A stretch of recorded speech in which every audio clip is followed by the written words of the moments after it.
Hi friends, welcome to Dhana's vlog channel. நேற்றுக்கு சிவன் ராத்திரிங்க, மகா சிவராத்திரி. எல்லாருமே சிவன் கோயிலுக்கு போயிருப்பீங்க. நானும் நேற்று சிவன் கோயிலுக்கு எங்கள் ஊரில் உள்ள சிவன் கோயிலுக்கு போய் சாமி கும்பிட்டு தரிசனம் நல்லா இருந்துச்சு. உள்ளே ரொம்ப அதிகமாக கூட்டம் இருந்துச்சு, அதனால் உள்ளே என்னால் வீடியோ எடுக்க முடியல, வெளியே தான் எடுத்தேன். சிவன் ராத்திரி அன்னைக்கு இந்த மாதிரி பட்டிமன்றம் அழகாக குழந்தைங்கள்லாம் வந்து பரதநாட்டியம் ஆடினாங்க. சூப்பராக இருந்துச்சு.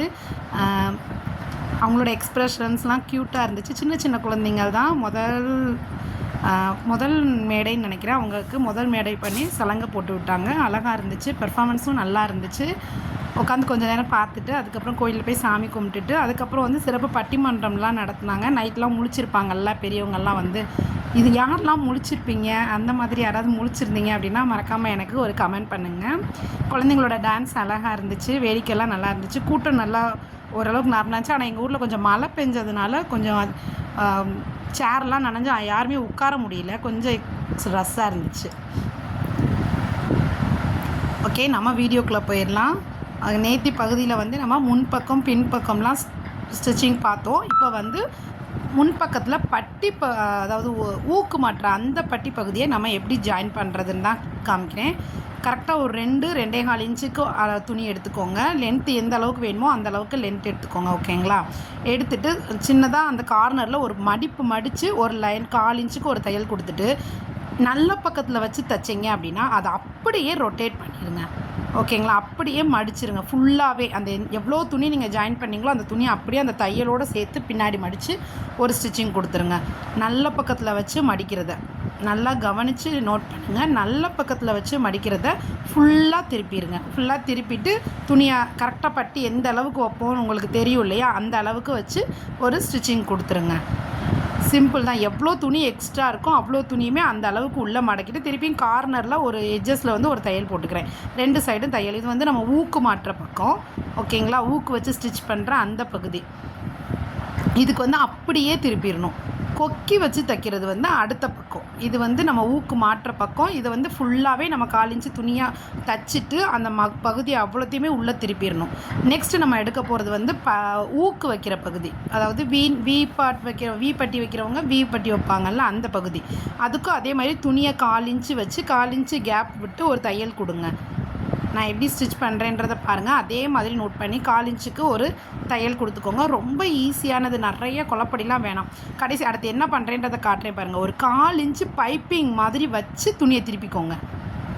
நல்லா நோட் பண்ணுங்கள். 1/4 இன்ச்சு பைப்பிங் மாதிரி வச்சு திருப்பிட்டு பட்டி எந்த அகலம் வேணுமோ அந்த அகலத்துக்கு மீதி எக்ஸ்ட்ரா உள்ள துணியை உள்ளே மடக்கிடுங்க. நிறைய இருந்தாலும் வந்து பட்டி நல்லா ஸ்ட்ராங்காக இருக்கும். உங்களுக்கு வந்து ஊக்கு மாட்டும் போது சில பேருக்குலாம் ஊக்கு மாட்டி கிழிஞ்சு வந்துடும்ல, அந்த மாதிரிலாம் இல்லாமல் கொஞ்சம் ஸ்ட்ராங்காக இருக்கும். இந்த மாதிரி நீங்கள் தைச்சிங்க அப்படின்னா பட்டி பகுதி மீதி எவ்வளோ துணி எக்ஸ்ட்ராவாக இருக்கோ அவ்வளோ துணியையும் அப்படியே உள்ளே மடக்கி ஓரத்தில் ஒரு ஸ்டிச்சிங் கொடுத்துருங்க. வி பட்டி வேணுன்றவங்களுக்கு வி ஷேப்பில் வி பட்டி கொடுத்துருங்க. இந்த ப்ளவுஸ் கேட்டவங்க வந்து எனக்கு வந்து கொக்கி தான் வைக்க சொல்லியிருந்தாங்க, அதனால் நான் ஊக்கு தான் வைக்க போகிறேன். அடுத்து நெக்ஸ்ட்டு நடுவில் ஒரு ஸ்டிச்சிங். அந்த 1/4 இன்ச்சு பைப்பிங் மாதிரி தைச்சோம் பார்த்தீங்களா, அது மேலே ஒரு ஸ்டிச்சிங். இவ்வளோதாங்க. ரொம்ப ரொம்ப ஈஸியான மெத்தடு. ட்ரை பண்ணி பாருங்கள். பிடிச்சிருந்துச்சுன்னா ஒரு லைக் கொடுங்க.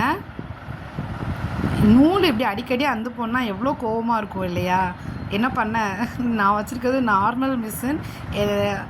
ரொம்ப ஸ்ட்ரெஸ் பண்ணி தைக்க மாட்டேன். ஏன்னா எனக்கு பேக் பெயின் இருக்கிறதுனால ரொம்ப ஸ்ட்ரெஸ் பண்ணி தைக்க மாட்டேன். என்னால் முடிஞ்ச அளவுக்கு ஒரு நாளுக்கு ஒரு 2 ப்ளவுஸ் அந்த மாதிரி தான் நான் ஸ்டிச்சிங் பண்ணுவேன். கஸ்டமருக்கு அதுக்கு தக்கன அவங்க கேட்குறத வந்து அந்தந்த டைமிங்கில் நான் கொடுத்துருவேன். ஓரளவுக்கு எனக்கு அதாவது அளவுக்கு அதிகமாக இது பண்ணவும் கூடாதுல்ல, நம்மளோட உடம்பையும் பார்த்துக்கணும் இல்லையா? அதனால் எனக்கு தக்கனதான் நான் ஸ்டிச்சிங் பண்ணுவேன். ரொம்ப பண்ண முடியும், ஆனால் பண்ண மாட்டேன். ஏன் காரணம் என்னென்னா, நம்மளோட ஹெல்த் நமக்கு ரொம்ப முக்கியம் இல்லையா? என்னோடய குழந்தைங்கள நான் பார்க்கணும் இல்லையா? அது ரொம்ப ரொம்ப முக்கியம். தொழிலை காட்டிலும் என் குழந்தைங்கள நான் பார்க்குறதா எனக்கு ரொம்ப முக்கியம். அதனால் நான் என்னோடய ஹெல்த்தை பார்ப்பேன். அதுக்கப்புறம் தான் நெக்ஸ்ட்டு நான் இந்த தொழிலையும் பார்த்துக்குவேன். சும்மா இருக்கிறதுக்கு நமக்கு தெரிஞ்ச ஒரு ஒர்க்கை நான் செய்யணும்னு விருப்பப்படுவேன். இன்னொன்று கற்றுக்கிறதுக்கு ரொம்ப ரொம்ப ஆசைப்படுவேன். நிறைய தைக்கணும்னு ஆசை தான், பட் ஆனால் ஹெல்த் ஒத்துக்கல இல்லையா? அப்போ அதையும் நம்ம கொஞ்சம் பார்த்துக்கணும்னு சொல்லி நான் அதுக்கு தக்கன ஒரு நாளுக்கு 1 ப்ளவுஸ் 2 ப்ளவுஸ் தைச்சிக்குவேன். ஈவினிங் வந்து டியூஷன் வேறு எடுப்பேன் பிள்ளைங்களுக்கு. அதனால் அது மார்னிங் மட்டும்தான் ஸ்டிச்சிங் ஒர்க் பண்ணுவேன். நான் ஈவினிங் வந்து டியூஷன் எடுக்க ஆரம்பிச்சிருவேன். இதுக்குள்ளே என்னோடய ப்ராசஸ் இதே லெவலில் தான் போய்கிட்டு இருக்கும். ஸ்கூலுக்கு கிளம்புனதுமே நான் என்னோடய ஒர்க்கை ஸ்டார்ட் பண்ணிடுவேன். ஓகே, நெக்ஸ்ட்டு முன்பக்கம் பின்பக்கத்தையும் வந்து நம்ம வச்சு நல்ல பக்கத்தையும் மேலே வச்சு மேலே ஷோல்டர் வந்து எந்த அளவுக்கு நீங்கள் விட்டுருக்கீங்களோ எக்ஸ்ட்ரா கிளாத்தை அந்த அளவுக்கு கரெக்டாக ஸ்டிச்சிங் கொடுத்துக்கோங்க. இப்போ அவ்வளோதாங்க. முன்பக்கம் பின்பக்கம் பட்டி பகுதி அப்புறம் ஊக்குப்பட்டி எல்லாமே ஸ்டிச் பண்ணியாச்சு. நெக்ஸ்ட்டு நம்ம கையை ஜாயின் பண்ணிவிட்டு சைடை ஃபினிஷிங் கொடுத்து கழுத்து நெக் வந்து ஜாயின் பண்ணணும். சிம்பிள் தான் எல்லாமே. நீங்கள் வந்து பார்க்க தான் ரொம்ப கஷ்டமாக தெரியும். இப்போல்லாம் ப்ளவுஸ் தைக்கிறது ஒரு அரை மணி நேரம் தாங்க ஆகும். நெக்ஸ்ட்டு நம்ம எடுக்க போகிறது வந்து கைப்பகுதி. எல்லாமே நம்ம தனியாக இருக்கிறதெல்லாம் தச்சு வச்சுட்டோம். இப்போ தான் வீடியோஸ் பார்க்குறீங்கன்னா பழைய வீடியோஸ் பார்த்துட்டு வாங்க. இதுக்கு முந்தின வீடியோஸ் பார்த்தா தான் அதோட கண்டினியூஷன் உங்களுக்கு அப்போனா தான் புரியும். வீடியோ ஃபஸ்ட் டைம் பார்க்குறவங்க என்னோடய சேனலை எப்பயும் பார்க்குறவங்களுக்கு இது ஆல்ரெடி ஏற்கனவே போட்ட வீடியோ உங்களுக்கு தெரியும். இதோட கண்டினியூஷன் தான் வந்துக்கிட்டு இருக்கேன்.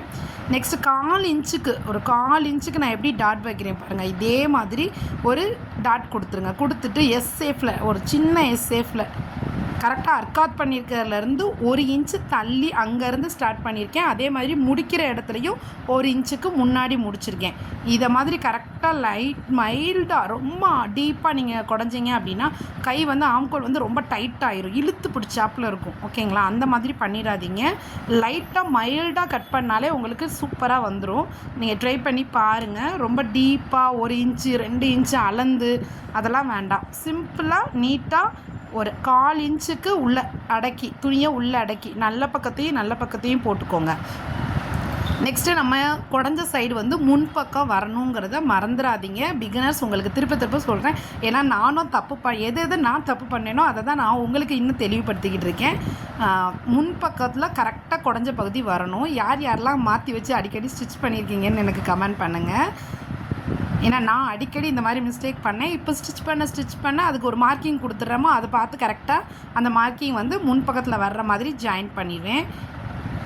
எப்படி கை ஜாயின் பண்ணுறேன் எப்போயுமே நான் சென்டர் பகுதியிலேருந்து தாங்க ஜாயின் பண்ணுவேன். பிகினர்ஸ் நான் பிகினிங்கில் இருந்தே இப்போ வரைக்குமே அப்படி தான் கரெக்டாக அந்த ஃபினிஷிங்கில் கொண்டு வந்து விட்டுருங்க. சூப்பராக இருக்கும்.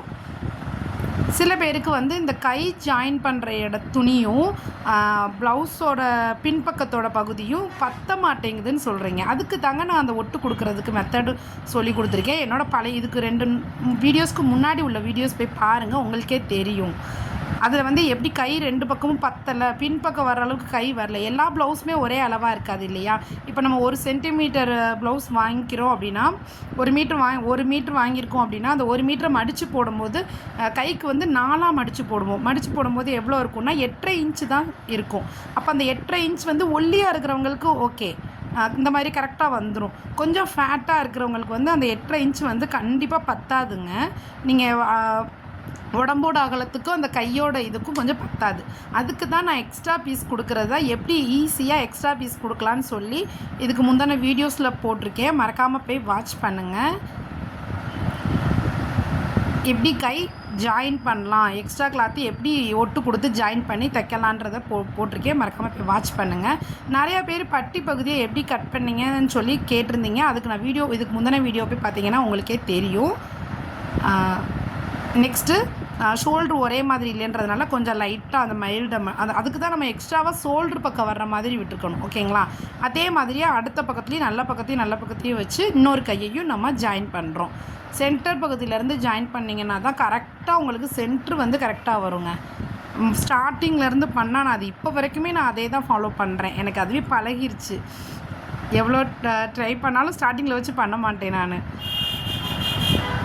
ஏதோ இதுவே எனக்கு ஃபிட்டிங்காக இருக்கிற மாதிரி ஒரு உணர்வு. அதனால் நான் அதே மெத்தடே இன்ன வரைக்கும் நான் ஃபாலோ பண்ணிகிட்ருக்கேன். நிறையா பேர் கமெண்ட் பண்ணியிருந்தீங்க. உங்களோட கமெண்ட் படிக்கிறப்ப எனக்கு ரொம்ப ரொம்ப சந்தோஷமாக இருந்துச்சு. ஆனால் உங்களோட கமெண்ட்டுக்கு எனக்கு வந்து கமெண்டாகவே ரிப்ளை பண்ணால் உங்களுக்கு புரியாது. அதனால் நான் கண்டிப்பாக உங்களோட எல்லா கமெண்ட்டுக்குமே அடுத்தடுத்து நான் வீடியோஸ் போடுறேன். மறக்காமல் என்னோடய சேனலை வாட்ச் பண்ணுங்கள். அடுத்தடுத்த வீடியோஸ் எல்லாமே ரொம்ப ரொம்ப யூஸ்ஃபுல்லான வீடியோஸாக இருக்கும். உங்களோட டவுட்டை கிளியர் பண்ணுற மாதிரியான வீடியோவாக தான் இருக்கும். கண்டிப்பாக ஃபாலோ பண்ணுங்கள், சப்ஸ்கிரைப் பண்ணி வச்சுக்கோங்க. என் சேனலை இப்போ தான் ஃபஸ்ட் டைம் பார்க்குறீங்க அப்படின்னா மறக்காமல் சப்ஸ்கிரைப் பண்ணிக்கோங்க. நான் சொல்லித்தர விதம், நான் சொல்லித்தர மெத்தட் உங்களுக்கு பிடிச்சிருந்துச்சுன்னா ஒரு லைக்கும் கொடுத்துருங்க. உங்களோட லைக் அண்ட் கமெண்ட் தாங்க எனக்கு ரொம்ப என்கரேஜிங்காக இருக்குது. நான் பேசுகிறதுலேயே உங்களுக்கே தெரிஞ்சிருக்கும். ரொம்ப இப்போ கமெண்ட் வர்றப்ப எனக்கு ரொம்ப சந்தோஷமாக இருக்குது. ஓகே, நம்ம சொல்லிக் கொடுக்குறது ஒரு சிலவங்களுக்கு புரிஞ்சிருக்கு, ஒரு சிலவங்களுக்கு வந்து இன்னும் கொஞ்சம் நல்லா சொல்லிக் கொடுங்க சிஸ்டர் அப்படின்னு கேட்குறீங்க. நான் இன்னும் அடுத்தடுத்த ப்ளவுஸ் ஸ்டிச் பண்ணும்போது இன்னும் டீட்டெயில்டாக நான் உங்களுக்கு எக்ஸ்பிளைன் பண்ண பார்க்குறேன் சிஸ்டர். ஃபுல்லாகவே என்னோடய சேனலை வாட்ச் பண்ணுங்கள். கண்டிப்பாக உங்களால் ஒரு ப்ளவுஸை சூப்பராக ஃபினிஷிங்காக தைக்க முடியும். கண்டிப்பாக என்னோடய மெத்தட் படி ட்ரை பண்ணிங்கன்னா மறக்காமல் வாட்ச் பண்ணுங்கள். ஓகே, கையை நம்ம வந்து ஜாயின் பண்ணியாச்சு ஃப்ரெண்ட்ஸ். நீட்டாக பர்ஃபெக்டாக 2 கையுமே ஜாயின் பண்ணிட்டோம். நெக்ஸ்ட்டு நம்ம அடிக்க வேண்டியது என்னதுன்னா சைடு தாங்க. நிறைய பேர் சொல்லியிருந்தீங்க, இந்த பாருங்கள் எனக்கு சேமாக தான் வந்திருக்கு. இந்த ப்ளவுஸ் கட்டிங்க்கு கரெக்டாக வந்திருக்கு. சில பேருக்கு கை வந்து ஒரே அளவு வராது. அந்த நாளாக மடித்து போடும்போது கொஞ்சம் குட்டையாக நெட்டையமாக தான் வரும். அப்போ நீங்கள் என்ன பண்ணணுன்னா, அந்த கைக்கு தேவையான எந்த அளவுக்கு பின்பக்கத்தோட துணியோட சேர்கிற மாதிரி அளவு வேணுமோ அந்த அளவுக்கு கைப்பக்கத்தில் கொஞ்சம் ஒட்டு கொடுத்து தைச்சிக்கோங்க. தைச்சிட்டு ஜாயின் பண்ணுங்கள். அப்போ உங்களுக்கு கரெக்டாக இருக்கும். கையோட அளவு ப்ளவுஸில் கையோட அளவை மட்டும் நோட் பண்ணிக்குவேங்க. இது ஒரு மெத்தடு. இன்னும் நீங்கள் கேட்ட மாதிரி ஆம்கோல்லாம் ஆம்கோல் கிட்டலாம் நீங்கள் குறிக்கலையே சிஸ்டர் அப்படின்லாம் நிறையா பேர் கேட்டிருந்தீங்க. இப்போ இந்த ப்ளவுஸை நோட் பண்ணுங்கள். நான் இந்த மாதிரி தான் தைப்பேன். கரெக்டாக அந்த கையோட மேல் சைடை கரெக்டாக குறிச்சிக்கோங்க. குறிச்சிட்டு எப்பயுமே அர்க்காத் பண்ணியிருப்பேன். அந்த ப்ளவுஸோட பின்பக்கத்தில் நம்மளோட ஸ்டிச்சிங் எங்கே வரணும்னு சொல்லி நான் அர்க்காத் பண்ணியிருப்பேங்க. அந்த அர்க்காத் பண்ணதுக்கு நேராக தான் அந்த ஸ்கேல் வச்சு நான் மார்க் பண்ணுவேன். ஓகேங்களா? ஆனால் அர்க்காத் பண்ணியிருக்கிறது நான் எடுத்துருக்கிறது வந்து லைனிங் ப்ளவுஸு. இது வந்து நார்மல் ப்ளவுஸ். அதனால அந்த அர்க்காத் பண்ணியிருக்கிறதுலேருந்து 1/2 இன்ச்சு தள்ளி தான் நான் வந்து தையல் கொடுத்துருப்பேன். நல்லா துணி கரெக்டாக ஸ்ட்ரைட்டாக வச்சுட்டு கொடுங்க. கீழே ஏன் ஒரே மாதிரி கொடுக்குறீங்களே சிஸ்டர், அப்போ பின்னாடி எப்படி உங்களுக்கு கீழே பட்டி பகுதி வந்து எப்படி இருக்கும் அப்படின்னு சொல்லி நிறைய பேர் டவுட் கேட்டிருந்தீங்க. அந்த ஸ்டிச்சிங் ஒரே மாதிரி கொடுத்துட்டு அதுக்கப்புறமா நம்ம எக்ஸ்ட்ராவாக அளவு ப்ளவுஸ் வச்சு அளந்து பார்க்கணும் ஃப்ரெண்ட்ஸ். அளவு ப்ளவுஸ் வச்சு இந்த ஸ்டிச்சிங் கொடுத்ததுக்கு அப்புறமா 2 பக்கமும் தைச்சிட்டிங்க. இன்னும் எக்ஸ்ட்ராவாக நான் எவ்வளோ துணி பிடிக்கணும் அப்படின்றத அளவு ப்ளவுஸ் வச்சு அளந்தீங்கனாலே உங்களுக்கே தெரியும். கரெக்டாக முன்பக்கம் பின்பக்கம்லாம் சேருதான்லாம் பார்க்காதீங்க. அந்த சுற்றளவு கரெக்டாக கீழே மாற்ற அந்த பெல்ட்டோட பகுதியை எடுத்துக்கோங்க. நீங்கள் ஸ்டிச் பண்ணுற ப்ளவுஸோட பெல்ட் பகுதியை எடுத்துக்கோங்க. அவ்வளோத்தையும் அந்த பெல்ட்டை சுற்றி அளந்து பார்த்தீங்கனாலே எக்ஸ்ட்ராவாக நம்ம அந்த துணிக்கு இந்த துணிக்கு எவ்வளோ கிளாத் இருக்குன்றது உங்களுக்கு தெரியும். அதை கரெக்டாக நீங்கள் என்ன பண்ணுங்கள் அப்படின்னா டாட்டில் பிடிச்சிருங்க. டாட்டில் பிடிச்சிட்டிங்க, முதுகு பக்கம் ஸ்டிச்சிங்கில் டாட் வரும் இல்லையா, அந்த டாட்டில் பிடிச்சிட்டிங்கனாலே அந்த கிராஸ் வந்து உங்களுக்கு அதில் கொடுத்துருங்க. சூப்பராக பர்ஃபெக்டாக அமைஞ்சிரும். ட்ரை பண்ணி பாருங்கள். மெத்தட் பிடிச்சிருந்துச்சுன்னா ட்ரை பண்ணுங்கள். இப்போ நான் சொன்ன விளக்கம் உங்களுக்கு அந்தளவுக்கு டீட்டெயிலாக இல்லைனாலும் நான் நெக்ஸ்ட்டு போடுற வீடியோஸில் வந்து நான் இதை வந்து தெளிவாக இன்னும் எக்ஸ்பிளைன் பண்ணுறேன். மறக்காமல் வாட்ச் பண்ணுங்கள். இந்த வீடியோஸ் வந்து நான் எடுத்துட்டேன். ஆனால் நீங்கள் கொஸ்டின் கேட்டதுனால நான் இந்த வீடியோலேயே அதுக்கான ரெஸ்பான்ஸ் கொடுத்துருக்கேன். நெக்ஸ்ட்டு அடுத்து போட போகிற ப்ளவுஸ் கட்டிங்கில் வந்து நான் இன்னும் டீட்டெயில்டாக எப்படி அதை அளக்கணும் அப்படின்றத இன்னும் இன்ச் பை இன்ச்சாக உங்களுக்கு நான் டெஃபினிஷனோட கொடுக்குறேன் ஃப்ரெண்ட்ஸ். மறக்காமல் வாட்ச் பண்ணுங்கள். இது வந்து ஓவர்லாக் இல்லையேன்னு ஃபீல் பண்ணுறவங்களுக்காக இந்த ஒர்க்கு ரொம்ப அழகாக இருக்குங்க. மேல் பகுதியை வெட்டிட்டு அதுக்கப்புறம் அந்த துணியை வந்து மடித்து அடிச்சிருவேன். ரொம்ப பிசுரே இருக்காது பார்த்துக்கோங்க, நீட்டாக இருக்கும். ஒருத்தவங்களுக்கு நம்ம ப்ளவுஸ் கட் பண்ணி ஸ்டிச் பண்ணி கொடுக்குறோம் அப்படின்னா அது வந்து நீட்டாக பர்ஃபெக்டாக இருந்தாலே அடுத்த கஸ்டமர் நம்மளை தேடி அவங்களே வருவாங்கங்க. உண்மையிலேயே எனக்கெலாம் அடுத்தடுத்து வருவாங்க. பட் என்னால் தான் டக்குன்னு ஸ்டிச் பண்ணி கொடுக்க முடியாதுன்ற காரணத்தினால நான் ஒரு நாளுக்கு 2 ப்ளவுஸ் அவ்வளோதான். அதனால தான் நான் சேனல் ஆரம்பித்து ஓகே நம்மளால் நிறையா ப்ளவுஸ் தைக்க முடியாட்டாலும் நம்மளோட மெத்தட் படி நிறையா பேர் தைச்சாங்கன்னா கொஞ்சம் யூஸ்ஃபுல்லாக இருக்குமே அப்படின்னு சொல்லி தான் நான் சேனல் ஆரம்பித்து உங்களுக்கு என்னோடய சின்ன டிப்ஸ்லாம் நான் ஷேர் பண்ணிகிட்ருக்கேன். என்னோடது உங்களுக்கு பிடிச்சிருந்துச்சுன்னா லைக் பண்ணுங்கள், ஷேர் பண்ணுங்கள், கமெண்ட் பண்ணுங்கள். ரொம்ப நன்றி ஃப்ரெண்ட்ஸ். உங்களோட சப்போர்ட்டிங்க்கு ரொம்ப ரொம்ப ரொம்ப நன்றி. கரெக்ட் லைன் போட்டுட்டு சில பேர் கிராஸாகவே நீங்கள் பேக் பார்ட் கட் பண்ணி எடுப்பீங்க. ஏன்னா அப்படி கட் பண்ண மாட்டேன் ஃப்ரெண்ட்ஸ். இந்த மாதிரி கட் பண்ணுங்கள். நேராகவே கட் பண்ணி ஸ்டிச்சிங்கும் நேராக கொடுத்துருங்க. கொடுத்துட்டு முதுகு பக்கம் அந்த டாட்டை பிடிச்சிட்டிங்கன்னு வச்சுக்கோங்களேன், அந்த கிராஸ் உங்களுக்கு அதில் வந்துடும். ட்ரை பண்ணி பாருங்கள் என்னோடய மெத்தட் படி. இனி எக்ஸ்ட்ராவாக எந்தாவது கிளாத் இன்னும் முதுகு பகுதியில் டாட் பிடிச்சும் எக்ஸ்ட்ராவாக கிளாத் இருக்குது சிஸ்டர் அப்படின்னா திருப்பியும் சைடில் கீழேருந்து அந்த கரெக்டான மார்க்கிங்கில் இன்னும் கொஞ்சம் 1/4 இன்ச்சு பிடிச்சிக்கோங்க. அவ்வளோதான். அந்த அந்த இதில் எவ்வளோ துணி எக்ஸ்ட்ரா இருக்கோ அதுக்கு தக்கன 1/4 இன்ச் பிடிச்சிக்கோங்க. அந்த மாதிரி பிடிச்சிங்கனாலே பர்ஃபெக்டாக உங்களுக்கு வந்துடும். அதை விட்டுட்டு நீங்கள் முன்பக்கம் பட்டி இவ்வளவு, முன்பக்கத்தோட அளவு இவ்வளோ, பின்பக்கத்தோட அளவு இவ்வளோன்னு தனித்தனியாக நீங்கள் குறிக்கணுன்ற அவசியமே இல்லை. மொத்தமாக ஹோல் அளவையும் குறித்து எடுத்து ட்ரை பண்ணி பாருங்கள். கண்டிப்பாக உங்களுக்கு ப்ளவுஸ் பர்ஃபெக்டாக வரும். ட்ரை பண்ணி பார்த்துட்டு எனக்கு கமெண்ட் பண்ணுங்கள் ஃப்ரெண்ட்ஸ். நான் அடுத்த வீடியோஸில் நான் உங்களுக்கு இதை தெளிவாகவும் நான் எக்ஸ்பிளைன் பண்ணுறேன். அளவு ப்ளவுஸை வச்சு எப்படி நான் அளக்கிறேன், கரெக்டாக அந்த இது ஒன்று போல் வரலாட்டாலுமே அந்த ப்ளவுஸ் நீங்கள் போடும்போது கரெக்டாக இருக்கும் ஃப்ரெண்ட். ட்ரை பண்ணி பாருங்கள். என்னோடய மெத்தட் உங்களுக்கு பிடிச்சிருந்துச்சுன்னா கண்டிப்பாக சப்போர்ட் பண்ணுங்கள்.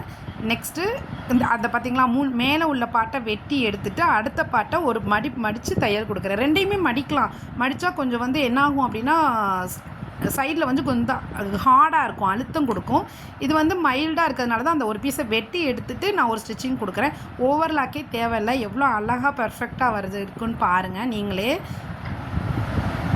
இதே மாதிரி அடுத்த நெக்கு எப்படி பண்ணணும், நெக்கு வீடியோ வந்து போட்டிருந்தேன். அதை கிராஸ் பீஸ் எப்படி வெட்டுறதுன்றதை நான் போடலை. அதை நிறையா பேர் அதில் டவுட் கேட்டிருந்தீங்க. இதோட அடுத்து நான் நாளைக்கு வந்து இந்த நெக்கை வந்து கிராஸ் பீஸ் கட் பண்ணி எப்படி ஜாயின் பண்ணுறதுன்றதை டெஃபினிஷனோட சொல்கிறேன். வாட்ச் பண்ணுங்கள். தேங்க்ஸ் ஃபார் வாட்சிங்.